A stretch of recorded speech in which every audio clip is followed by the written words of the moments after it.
Good morning mga boss. Second days namin ngayon sa Cebu.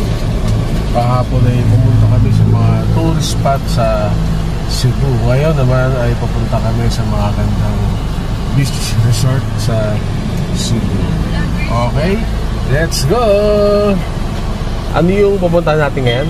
Punta tayo sa Mualboal. Punta tayo ng Sardines. Tapos? Orto. Pagkatapos doon, punta tayo ng Kayalere. Okay. 5 oras tayo. 5 oras kayo mag-jam doon. 5 oras. Okay. First destination natin, ilang oras? Mualboal po. Ang ano lang, mga 2 oras kalahati. Tapos spot, mga ano lang, mga 1 hour. Sige. Okay, salamat sir.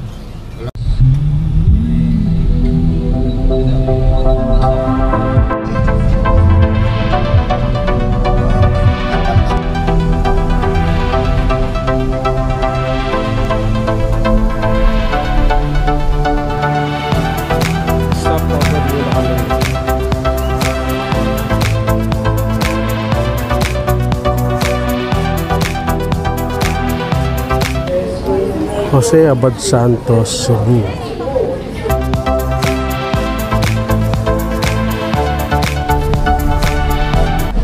Dito na po kami sa Mualboal. Dito makikita yung Green Sea Turtle sa Mualboal. Dito marami yan.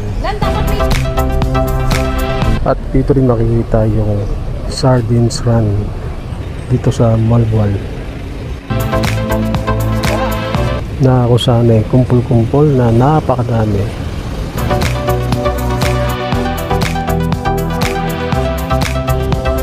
Okay, let's go! So, welcome to Mualboal! Hey, so, bago lang tayo mag-umpisa ito, meron lang tayong short orientation.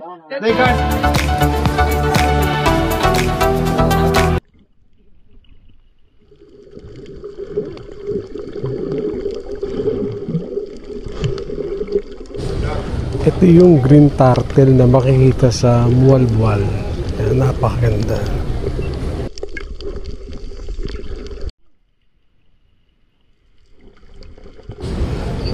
At ito naman yung Sardines Run sa Mualboal na kung saan ay napakadami, millions ang biro nito. Yan, ipon-ipon sila, pwede ka magpa-picture dito o magpa-video. Yan, napakaganda. Ang next natin ay papunta tayo sa Canyon ni